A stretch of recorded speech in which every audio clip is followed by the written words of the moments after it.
નમસ્કાર. આજે આપણે સનાતન ધર્મના પાલનહાર શ્રી હરિ વિષ્ણુના 10 મુખ્ય અવતારો વિશે જાણીશું. જ્યારે જ્યારે પૃથ્વી પર અધર્મ અને અત્યાચાર વધે છે, ત્યારે ત્યારે ભગવાન વિષ્ણુ ધર્મની પુનઃસ્થાપના માટે અવતાર ધારણ કરે છે. ચાલો, આપણે તેમના આ દિવ્ય અવતારોની ગાથામાં ડૂબકી લગાવીએ. મત્સ્ય અવતાર. સૌપ્રથમ અવતાર છે મત્સ્ય અવતાર. સતયુગમાં જ્યારે પ્રલય આવ્યો, ત્યારે ભગવાને માછલીનું રૂપ ધારણ કર્યું. તેમણે રાજા સત્યવ્રતને એક મોટી નૌકા બનાવવાની આજ્ઞા આપી અને સપ્તર્ષિઓ તેમજ સૃષ્ટિના તમામ જીવોના બીજને તે નૌકામાં સુરક્ષિત રાખ્યા. આમ, ભગવાને જીવસૃષ્ટિને પ્રલયમાંથી બચાવી. કૂર્મ અવતાર. બીજો અવતાર છે કૂર્મ અવતાર. દેવો અને દાનવો અમૃત મેળવવા માટે સમુદ્ર મંથન કરી રહ્યા હતા. તેમણે મંદરાચલ પર્વતને રવૈયો બનાવ્યો, પરંતુ તે સમુદ્રમાં ડૂબવા લાગ્યો. ત્યારે ભગવાન વિષ્ણુએ વિશાળ કાચબાનું રૂપ ધારણ કરી મંદરાચલ પર્વતને પોતાની પીઠ પર ધારણ કર્યો અને સમુદ્ર મંથનને શક્ય બનાવ્યું. આ મંથનમાંથી જ 14 દિવ્ય રત્નો અને અમૃતની પ્રાપ્તિ થઈ. જો તમને અમારી આ પ્રસ્તુતિ ગમી રહી હોય તો કૃપા કરીને આ વિડીયોને લાઇક કરો અને અમારી ચેનલને સબસ્ક્રાઇબ કરવાનું ભૂલશો નહીં. તમારા પ્રતિભાવો અમને પ્રોત્સાહન આપે છે. વરાહ અવતાર. ત્રીજો અવતાર છે વરાહ અવતાર. હિરણ્યાક્ષ નામના દૈત્યે પૃથ્વીને ચોરીને રસાતળમાં છુપાવી દીધી હતી. ત્યારે ભગવાને ભૂંડનું સ્વરૂપ ધારણ કર્યું. તેમણે હિરણ્યાક્ષનો વધ કર્યો અને પોતાની દાઢ પર પૃથ્વીને ઉપાડીને તેને ફરીથી તેના સ્થાને સ્થાપિત કરી. નરસિંહ અવતાર. ચોથો અવતાર એટલે નરસિંહ અવતાર.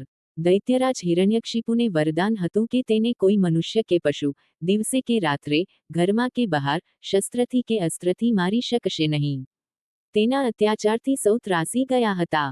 તેના પુત્ર પ્રહલાદ, જે વિષ્ણુના પરમ ભક્ત હતા, તેમની રક્ષા કરવા ભગવાને અડધું સિંહ અને અડધું મનુષ્યનું રૂપ ધારણ કર્યું.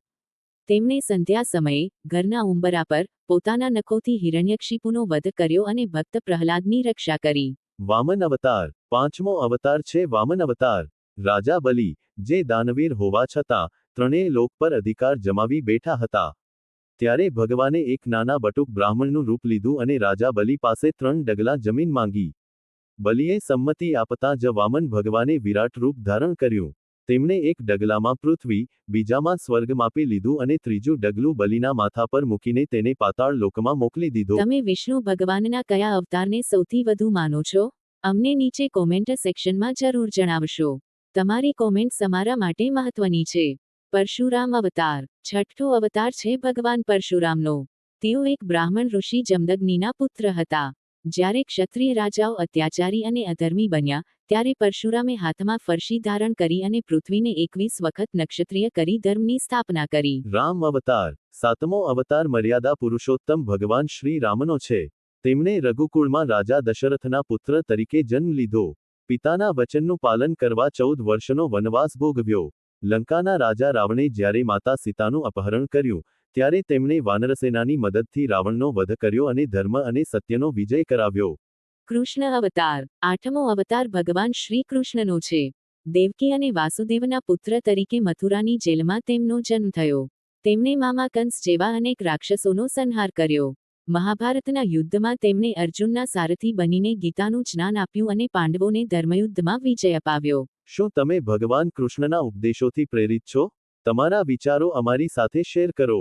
અને હા, જો તમે હજુ સુધી અમારી ચેનલને સબસ્ક્રાઇબ નથી કરી, તો કૃપા કરીને અત્યારે જ કરી લો જેથી તમને આવા વધુ માહિતીપ્રદ વિડીયો મળતા રહે. બુદ્ધ અવતાર. નવમો અવતાર ગૌતમ બુદ્ધનો માનવામાં આવે છે. તેમણે લોકોને અહિંસા, કરુણા અને સત્યના માર્ગે ચાલવાનો ઉપદેશ આપ્યો. તેમણે યજ્ઞોમાં થતી પશુબલિનો વિરોધ કર્યો અને લોકોને મોહમાયામાંથી મુક્ત થવાનો માર્ગ બતાવ્યો. કલ્કી અવતાર. દસમો અને અંતિમ અવતાર કલ્કી અવતાર છે, જે કળિયુગના અંતમાં થશે. પુરાણો અનુસાર, જ્યારે પાપ અને અધર્મ ચરમસીમાએ પહોંચશે, ત્યારે ભગવાન વિષ્ણુ શ્વેત અશ્વ પર સવાર થઈ, હાથમાં તલવાર લઈને અવતરશે. તેઓ દુષ્ટોનો સંહાર કરી ફરીથી સત્યયુગની સ્થાપના કરશે. તો આ હતા ભગવાન વિષ્ણુના 10 અવતારો, જે આપણને શીખવે છે કે જ્યારે પણ અન્યાય અને અધર્મ વધે છે, ત્યારે ઈશ્વરીય શક્તિ ધર્મની રક્ષા માટે અવશ્ય પ્રગટ થાય છે. કૃપા કરીને આ વિડીયોને લાઇક કરો, શેર કરો અને અમારી ચેનલને સબસ્ક્રાઇબ કરો. તમારી કોમેન્ટ્સનું અમે સ્વાગત કરીએ છીએ. જય શ્રી હરિ વિષ્ણુ.